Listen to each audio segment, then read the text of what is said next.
Hello, good morning student. आज का हमारा टॉपिक है मैग्नेटिक क्वांटम नंबर m।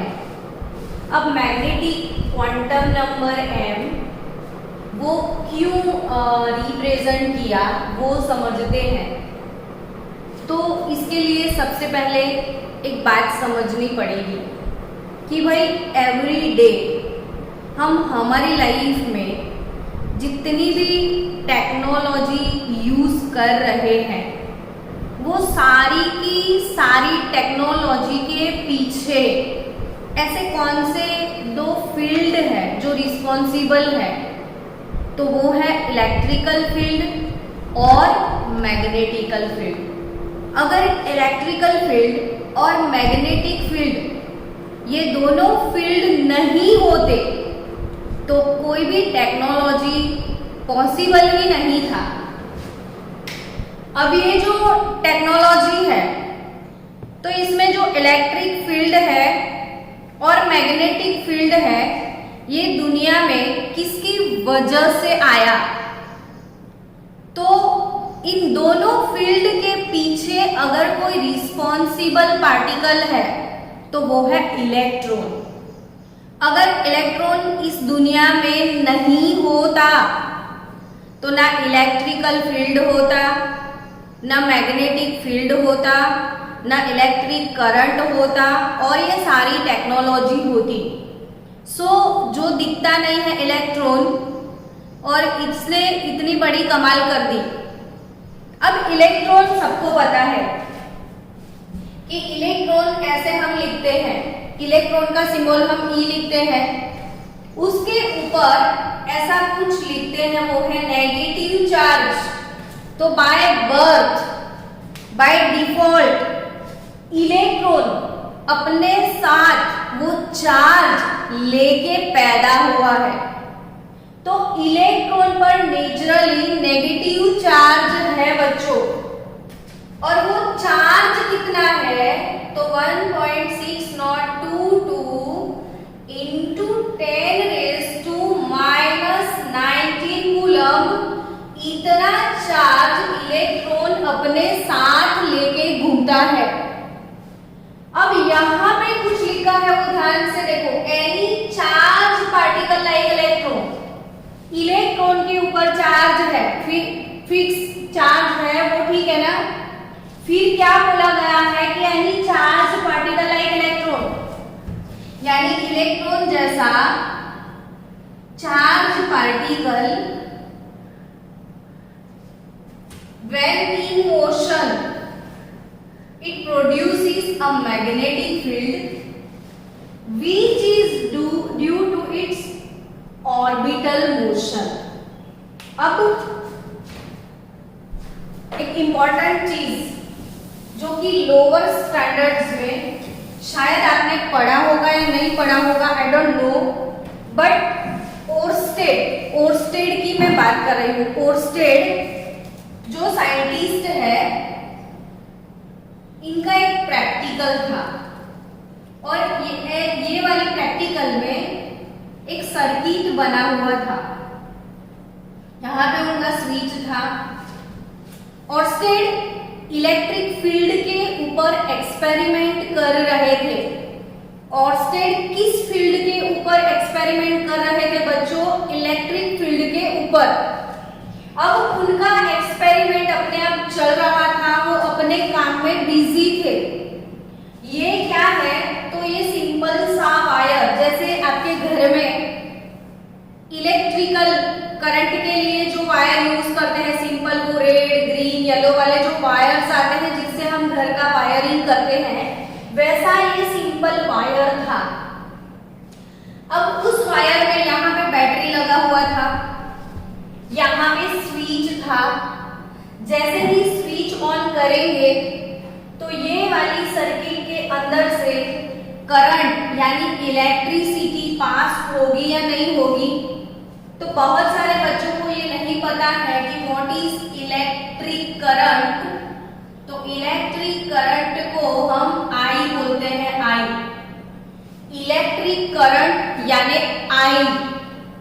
तो वो आई होता क्या है तो nothing but flow of electron, यानी कि इस वायर के अंदर से क्या, या ये नेगेटिव पोल है तो यहाँ से इलेक्ट्रॉन, ऐसे बहुत सारे इलेक्ट्रॉन का जो फ्लो है वो ऐसे मूव हुआ था, यानी वायर के अंदर से ऐसे इलेक्ट्रॉन का फ्लो जनरेट होता है जिसको हम इलेक्ट्रिक करंट बोलते हैं। अब ये इलेक्ट्रिक करंट पास हुआ जब स्विच ऑन हुआ, तब अचानक से उन्होंने गलती से यहाँ पे वो कंपास रख दिया था। आपको पता है ना, कंपास से वो डायरेक्शन पता चलती है और उसके अंदर एक मैग्नेट होता है। कंपास में क्या होता है बच्चों, मैग्नेट। तो यहाँ पे एक मैग्नेटिक नीडल होता है। हम अननोन जगह पे हैं, हमको डायरेक्शन पता नहीं है, तो डायरेक्शन जानने के लिए हम ये कंपास यूज करते हैं ताकि हमको पता चलेगा कि नॉर्थ किस साइड है, साउथ किस साइड है। तो ये कंपास यहाँ पे पड़ा था। अब जैसे ही स्विच ऑन किया तो इलेक्ट्रिक करंट यहाँ से पास हुआ, तो कंपास के अंदर जो नीडल था उसमें मूवमेंट हुआ। अब ऑर्स्टेड को अचानक से समझ ही नहीं आया, मैंने यहाँ इलेक्ट्रिक करंट पास किया, इसको मूव होने की जरूरत ही क्या थी, मैग्नेट क्यों मूव हुआ। तो मैग्नेट का मूव होता है समझो, तो मैग्नेट का नॉर्थ पोल साउथ पोल के सामने आता है, तो नॉर्थ और साउथ दोनों के बीच में अट्रैक्शन होता है, और साउथ हो या नॉर्थ और नॉर्थ हो, यानी सेम पोल हो तो रिपल्शन होता है। तो जब यहाँ से करंट पास हुआ और यहाँ पे कुछ फीलिंग आई, तो पता चला कि मैग्नेट को फीलिंग मैग्नेट से ही आता है, तो ये जो नॉर्मल वायर है वो भी मैग्नेट बन चुका। लेकिन कब वो मैग्नेट बना, जब अंदर से इलेक्ट्रॉन पास होते थे। फिर से सुनो ध्यान से कि एक नॉर्मल वायर है, वो नॉर्मल वायर नॉर्मल कंडीशन में नॉर्मल है, लेकिन जब अंदर से इलेक्ट्रिक करंट पास होता है तो वो मैग्नेट बन जाता है। तो वो मैग्नेटिज्म उसके अंदर आया कहां से। अब ये लाइन पढ़ो कि any charge particle like electron when in motion, तो इलेक्ट्रॉन मोशन में आए तो प्रोड्यूस अ मैग्नेटिक फील्ड। कौन सा फील्ड प्रोड्यूस किया इलेक्ट्रॉन ने, magnetic field which is due to its orbital motion. तो स्टूडेंट, दुनिया में मैग्नेटिज्म कहां से आया, तो जब हम छोटे थे और हर एक छोटे बच्चे को हाथ में अगर मैग्नेट दे दिया जाता है तो उसको काफी अमेजिंग लगता है। फिर हम लेके घूमते हैं मैग्नेट को, फिर हर एक जगह पे ऐसे चिपकाते हैं, तो जहाँ आयन होता है वहाँ मैग्नेट चिपक जाता है और दूसरी चीजों पे वो नहीं चिपकता है।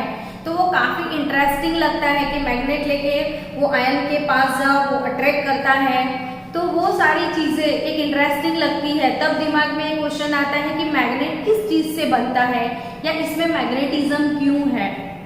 तो कोई भी सब्सटेंस उनके अंदर मैग्नेटिज्म किसकी वजह से आता है, तो वो इलेक्ट्रॉन की वजह से। मैग्नेटिज्म किसकी वजह से आता है, अनपेयर्ड इलेक्ट्रॉन की वजह से। तो each and every electron behaves like a small magnet। मैंने क्या वर्ड बोले कि each and every electron behaves like a small magnet, एक छोटा सा इलेक्ट्रॉन, एक छोटा सा मैग्नेट। तो दुनिया में मैग्नेटिज्म इलेक्ट्रॉन लेके आया। तो इलेक्ट्रॉन जब अपनी स्पिन पे ऐसे मूव करता है तो मैग्नेटिक फील्ड प्रोड्यूस करता है, और इलेक्ट्रॉन ऑर्बिट पे मूव करता है तो भी मैग्नेटिक फील्ड प्रोड्यूस करता है। तो यहाँ पे लिखा है कि charge particle like electron when in motion produce a magnetic field which is due to magnetic field which is due to its orbital motion। अब जो इलेक्ट्रिक फील्ड इलेक्ट्रॉन की वजह से प्रोड्यूस हुआ, तो वो मैग्नेटिक फील्ड की जो वैल्यू है it is represented by magnetic quantum number m, और it indicates orientation of orbital in space under magnetic field. तो मैग्नेटिक फील्ड के अंदर ऑर्बिटल का ओरिएंटेशन क्या है वो मैग्नेटिक क्वांटम नंबर से पता चलता है। अब मैग्नेटिक क्वांटम नंबर और इलेक्ट्रॉन आपको समझ में आ गया होगा कि where there is a electron there is always a small magnet. तो मैग्नेटिज्म दुनिया में लेके कौन आया? इलेक्ट्रॉन। और वो मैग्नेटिक फील्ड जो उसकी वजह से प्रोड्यूस होता है, वो फील्ड वैल्यू को रिप्रेजेंट करने के लिए हमको मैग्नेटिक क्वांटम नंबर m की जरूरत है। कल हमने पढ़ लिया था principal quantum number, principal quantum number small m। फिर हमने पढ़ लिया था azimuthal quantum number small l, और आज हम पढ़ेंगे magnetic quantum number small m। अब यहां याद रखना बच्चों, n जो है इट डिसाइड ऑर्बिट, l जो है it decides geometrical shape of orbital, और m जो है इट डिसाइड्स सब ऑर्बिटल्स। तो यहां से n की वजह से ऑर्बिट पता चलती है, l की वजह से ऑर्बिटल पता चलती है, और m की वजह से सब ऑर्बिटल का पता चलता है। अब n l तीनों के बीच का relation n greater than l greater than और इक्वल टू m होगा। ये रिलेशन क्वेश्चंस एमसीक्यूज में आते हैं। तो यहाँ पे n is always greater than l and l is always greater than और इक्वल टू m। अब value of l is depend upon l and value of m is depend upon l। तो यहाँ पे याद रखो कि वैल्यूज ऑफ m कितने होते हैं, तो possible values of m twice l plus 1 जितने होते हैं, ट्वाइस l प्लस 1 जितने, तो possible values of m twice l plus 1 and values are, वो वैल्यूज कौन कौन से हैं, तो -l 0 2 प्लस l। अब यहां से बोर्ड के अंदर या कॉम्पिटिटिव लेवल पे एमसीक्यूज बनते हैं कि what is the correct relation between m and l। तो एक बार नीट में यहां से क्वेश्चन आया था कि what is the correct relation between m and l। अब क्वेश्चन में ऑप्शन लिखा था कि भाई m is equal to twice l plus 1, फिर ऑप्शन बी था m minus 1 is equal to twice l, option C था m minus 1 by 2 is equal to l, and option D all of above. अब हम यहाँ पे कौन सी गलती करते हैं, तो जैसा ही हम क्वेश्चन रीड करते हैं कि which relation is correct for l and m, और हमने ऑप्शन ए पढ़ लिया m is equal to yes yes yes यही है, मैंने पढ़ा था, तो आप ए टिक करके चले जाते हो। लेकिन ध्यान से देखो, ये 1 को अगर मैंने यहाँ शिफ्ट किया तो m minus 1 is equal to twice l, ये भी सही है। अब ये 2 को मैंने डिवाइड कर दिया तो m minus 1 by 2 is equal to l, ये भी राइट ऑप्शन है। तो यहाँ पे आंसर क्या आएगा? D, all of above. तो इतना इजी क्वेश्चन जब पूछते हैं तो थोड़ा कुछ ट्विस्ट भी होता है। तो नीट में हमको भले ही पता चल जाता है कि आंसर ए है, तो भी बाकी के सारे जो ऑप्शन है उसको हमेशा आप ध्यान से पढ़ो, ताकि ये गलती ना हो जो ऑल ऑफ अबव वाला हो वो मिस ना हो जाए।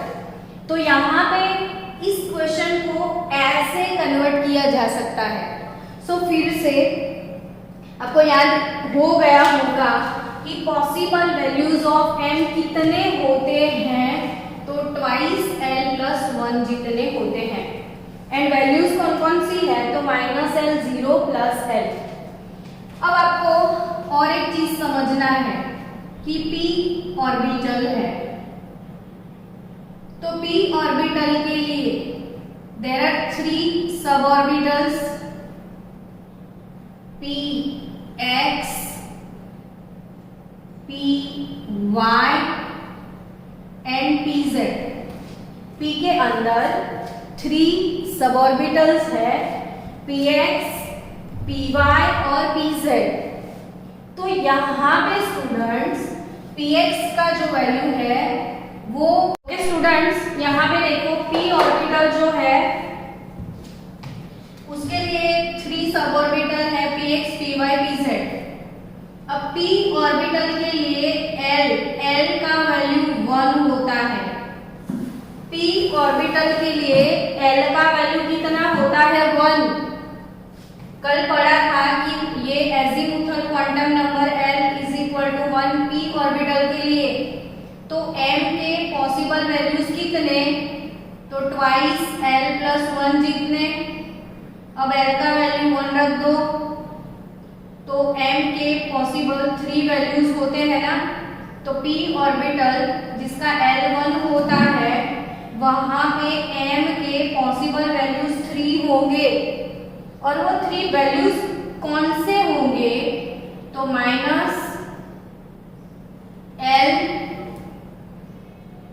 0, 2 प्लस l यानी 1 है ना, तो -1, 0 प्लस 1। तो p ऑर्बिटल के लिए m के 3 पॉसिबल वैल्यूज है, और वो 3 पॉसिबल वैल्यूज कौन से? तो 1 जो है -1, 0 प्लस 1। अब यहाँ पे -1, 0 प्लस 1 जो 3 वैल्यू है -1, 0 प्लस 1 वो px, py, pz। तो इसमें ये याद रखना है कि pz वाला 0, px और py प्लस और -1। अब नेक्स्ट d ऑर्बिटल के बारे में सोचो। तो फिर से आपको d ऑर्बिटल की थियरी करवा देते हैं यहाँ पे कि d ऑर्बिटल है, तो d ऑर्बिटल के लिए l का वैल्यू 2 होता है। d ऑर्बिटल के लिए l वैल्यू 2 होता है। तो पॉसिबल वैल्यूज ऑफ m कितने होंगे यहाँ पे? तो ट्वाइस l प्लस 1 यानी 2 इंटू 2 प्लस 1 यानी 5 वैल्यूज है। तो यहाँ से भी पता चल गया आपको कि d ऑर्बिटल के लिए m 5 होते हैं, यानी d ऑर्बिटल के सब ऑर्बिटल 5 होंगे। अब वो 5 वैल्यू कौन से? तो यहाँ पे वैल्यूज ऑफ m कौन से है? तो 5 तो है टोटल, बट वो कौन से? तो l जो 2 है, तो -l से लेके 0 से लेके प्लस l तक 2 का वैल्यू आएगा +2, या माइनस से लिखो तो -2, -1, 0, +1, +2 होगा। अब ये m के इतने 5 जो वैल्यूज है वो कौन सी सब ऑर्बिटल के लिए कौन सा मैग्नेटिक फील्ड है वो याद करना है। तो वो कैसे याद करोगे? समझो यहाँ पे d के 5 सब ऑर्बिटल कैसे लिखने हैं वो देखो। तो dx y, dy z, फिर से देखो x y y y z के बाद थोड़ा स्पेस रख दो और लिख दो d z x, x y y z z x, x y y z z x, और यहाँ पे d x square minus y square और बीच में लिख दो डी जेड स्क्वायर। तो x y y z z x x square minus y square और यहाँ पे डी जेड स्क्वायर। अब डी जेड स्क्वायर का वैल्यू जो है वो 0 लिख दो। तो यहाँ पे ये -2 -1 0 +1 +2, तो ये -2 -1 0 +1 और +2 क्लियर। अब f ऑर्बिटल के बारे में लिखना है, तो f ये लिख दो आप, f की बात करते हैं चलो। तो f ऑर्बिटल ये स्क्रीनशॉट ले लो या लिख दो आप, हो गया।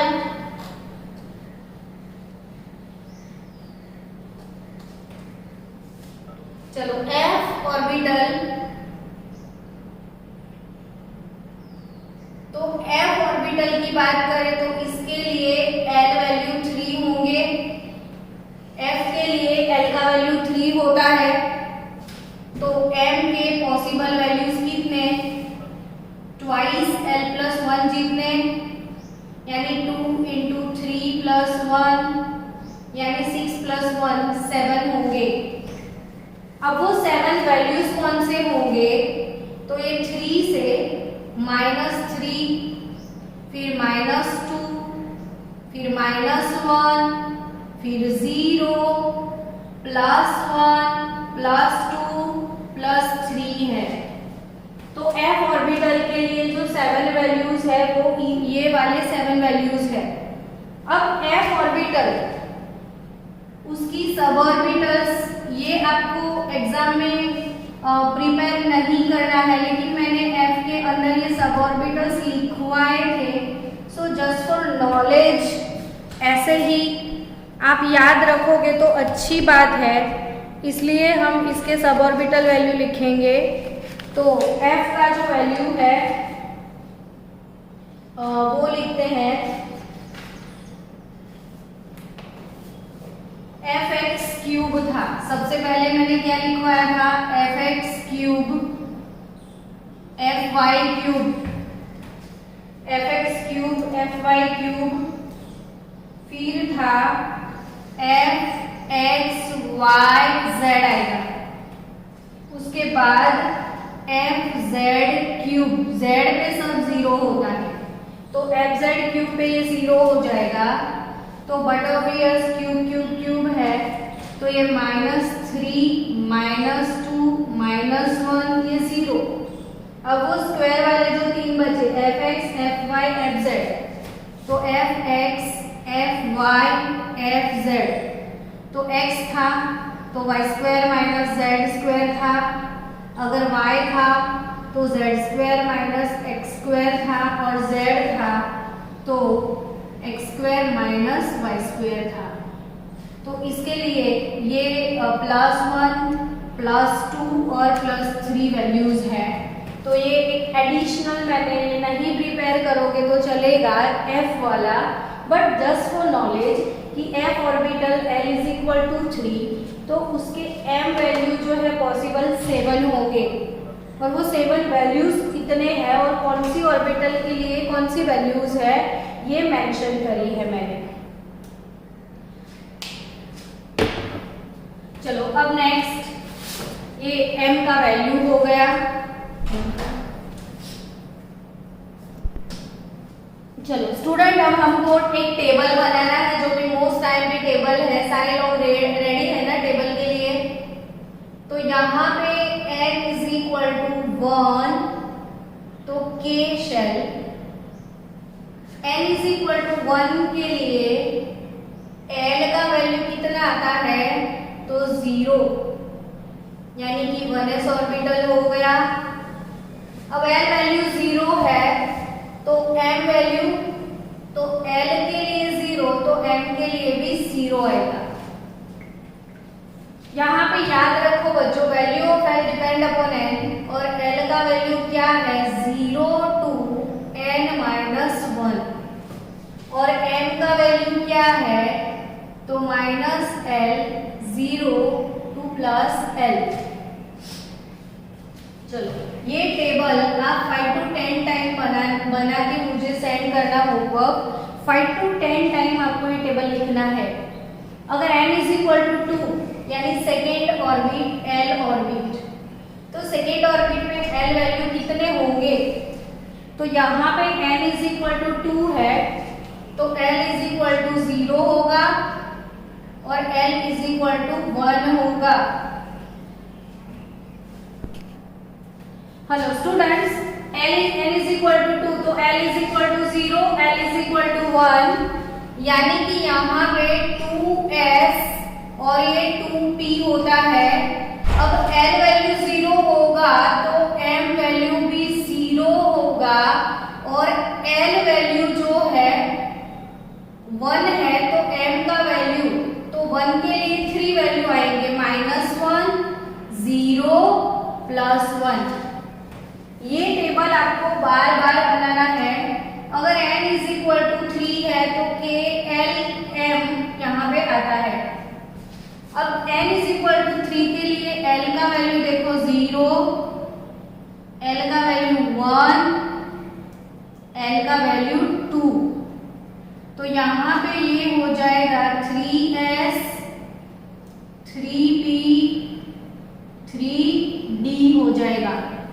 तो l वैल्यू 0 तो m वैल्यू 0, l वैल्यू 1 तो m वैल्यू -1 0 +1, l वैल्यू 2 तो m वैल्यू -2 -1 0 +1 +2।